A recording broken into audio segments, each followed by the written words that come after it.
Good morning, mga people.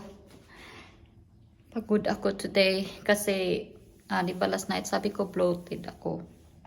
Hindi ako nakatulog ng maayos siguro mga hanggang 2 a.m. na yun or hindi ko na tiningnan yung phone ko. Basta, hindi ako mapakali kasi ano pa rin ako, burp ng burp. Tapos, basta hindi ko maintindihan yung yung nararamdaman ko kagabi.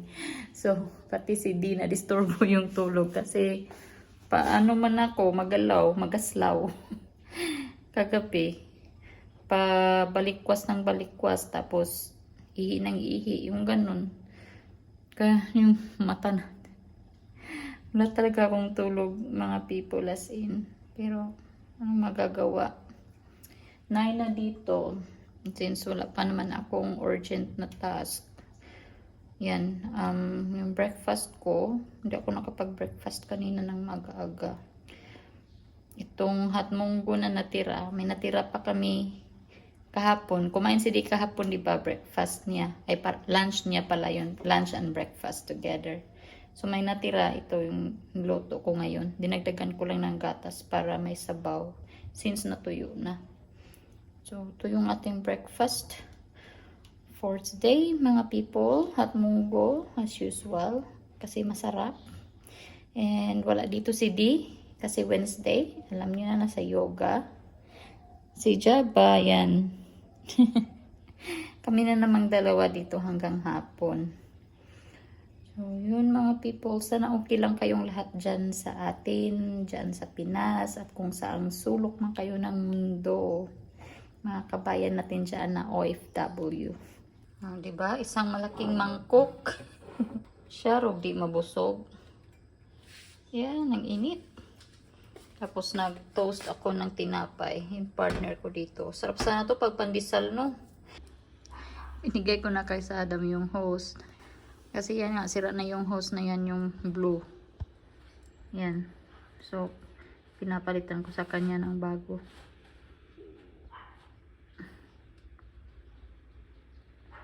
Magluluto tayo ng lunch, guys.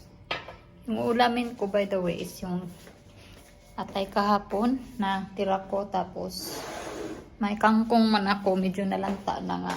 Gisahin ko na lang din para may gulay ako.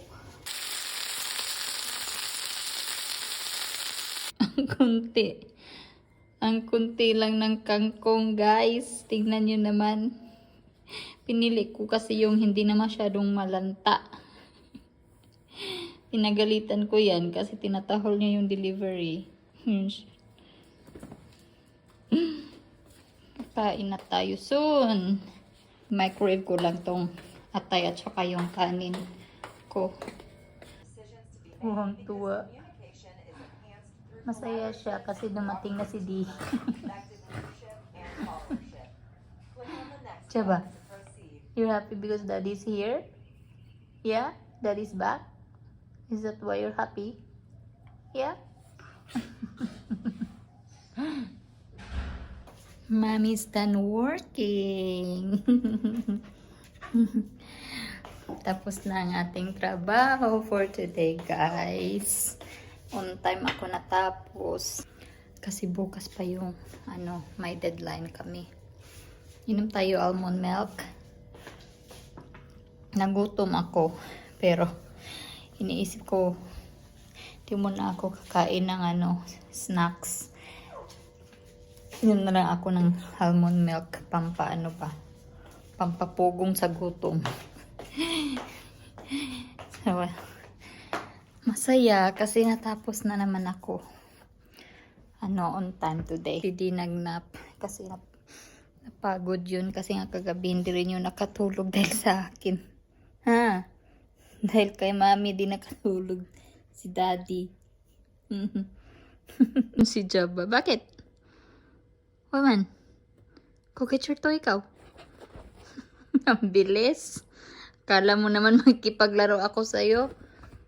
Wala. Kabilang kamay ko may gatas. Kabila phone. Paano kita lalaruin? Grabe si Batabatuta kanina. Starting after ako nag-lunch. Hanggang siguro mga 3 hours. Puro ano lang, likot.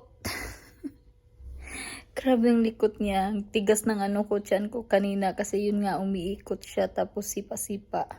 Hindi naman yung parang continuous. Pero ano siya,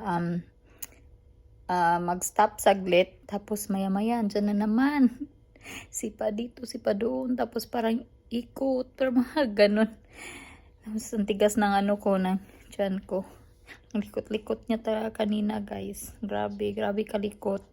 Kung ikumpara ko siya kay Dricoy, no, yung panganay ko, alala ko lang, malikot lang yun siya nung mga sobrang likot na nung malaki-laki na yung tiyan ko, yung mga 7 months na ganun.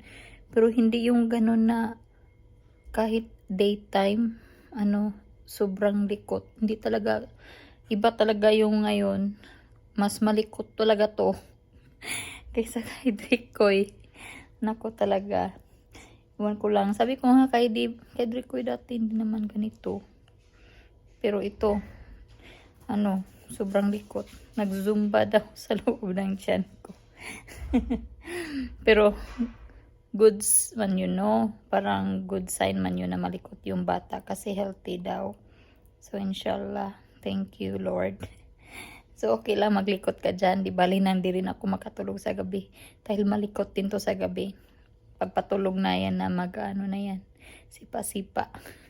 Minsan nga nafe-feel daw ni Di sa siko niya. Na ano, nagsipa-sipa daw. Si Java. Tinatahol na naman niya yung bola. Gusto niyang laruin kaya lang. Mas malaki pa sa kanya. Ganyan na lang siya.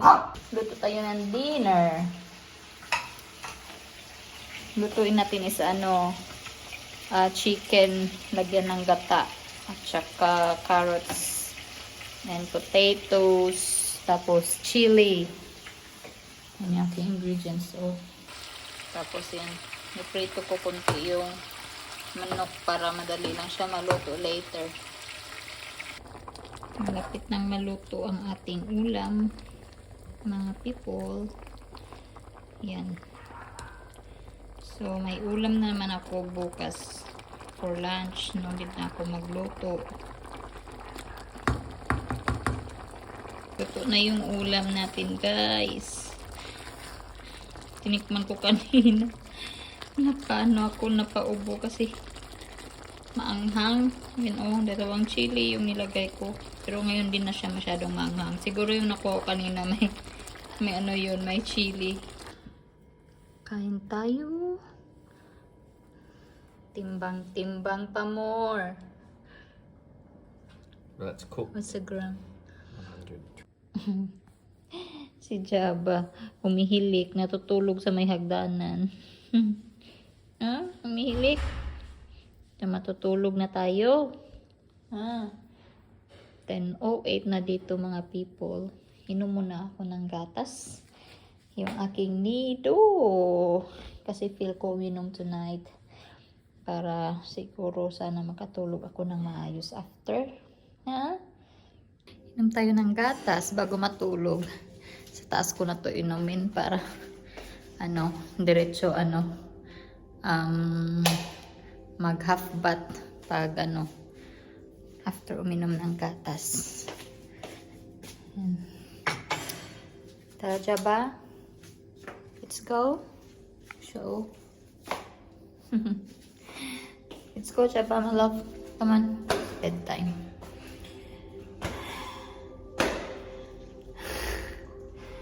Good night, guys. Maraming salamat sa inyong suporta. Matutulog na kami ni Jaba. And bukas ulit. God bless. Bye-bye.